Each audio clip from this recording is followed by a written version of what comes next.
Okay, so in this tiny series, I'll be talking about Git commits and how we can work better with those. Utilize tools around Git commits to create a linear history, how to reduce time spent on reviewing PRs, become more self-aware of the code that you write, kind of enforcing you to self-review before actually creating the pull request, keeping things clear and isolated, having diffs in your commits that make sense, along with commit messages to bring context to those diffs as well. And the typical joke being that you can't remember what you did 6 months ago. And I think that's a good example of when you are lacking context to your Git commits, or you haven't isolated your commits enough, so the diffs are just super huge, and rather than having tiny split up commits, you're just having this one big one that could have been perhaps split up into 5, 10 more commits, maybe even.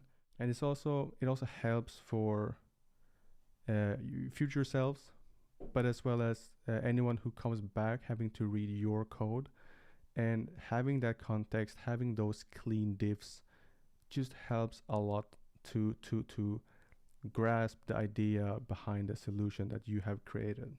And I would also argue that these techniques that we will be discussing and going through, just learning Git on a bit deeper level will actually make you overall a better developer, because you will be able to architecture your code, your diffs, your commits in a way that actually makes you step back, look from it from another perspective, and make it more presentable. And this also helps with creating atomic commits that are both always buildable.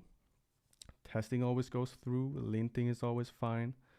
Imagine having to go back, or using git bisect, trying to find a bug that was introduced somewhere. Imagine having every commit successfully passing. That's how it should be. And imagine in a different world where it's chaotic. It's the wild, wild west. You can be checking out any commit and suddenly it just broke. The commit before that works, the commit after works, just this single commit. You might think there's a bug somewhere. No.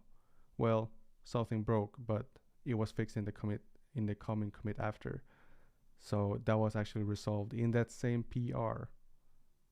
But a commit in that PR that got merged had a commit that broke the whole thing. So that's just kind of scary, and that's why we want to keep things nice and tidy, and that's what we'll be going through. So the commands I will be going through and talking about is, first of all, git commit amend. Well, reworking your most recent commit, basically. May it be updating the diffs or the commit messages. And then we will have git commit fixup and squash commits.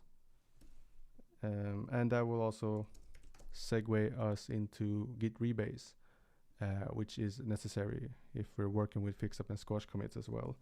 Then I will also be going into looking into other commands within rebase, such as reword, drop, edit. Besides those, yeah, we already will have looked at fixup and squash commands.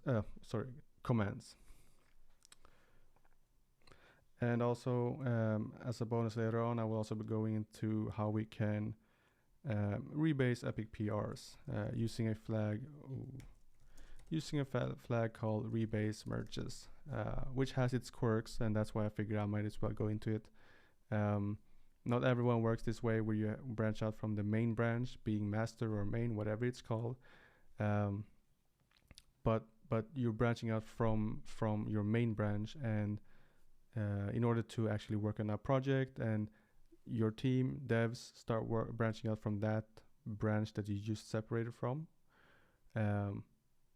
and start merging pull requests into that one, into your epic branch. Hence you have your epic PR. Once that epic PR is ready and finalized and it's ready to get merged into the main branch, rebasing doesn't really work the way you would expect. If you're looking at git log graph, you will see a result that is satisfying. It all makes sense. However, looking at just git log, then you will see a completely messed up history. And that's basically what I will be going through to make sure that both git log graph and git log will show the same result. And the reason for the different results is because they are actually presenting it, they're ordering the commits differently. And I will also be going through git rebase, how we can break up commits, in the case that you accidentally git added something into the wrong commit, and now you want to know how to break that up. May it be that you're rebasing, or you're actually making use of fixup and squash commits to resolve that. And each command will also have its own video. I would try to separate these things to make sure that not too much information is being shoved in your face.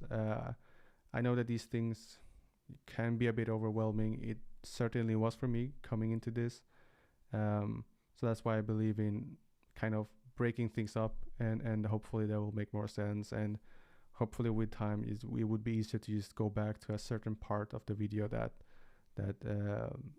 might not have stuck as fast as you would have hoped. So basically make that thing a bit easier for you.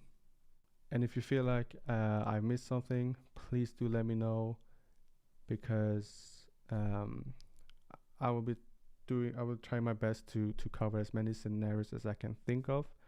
But as I don't really have most of those scenarios in my head, I'm sure that I will be missing something. So let me know what I'm missing.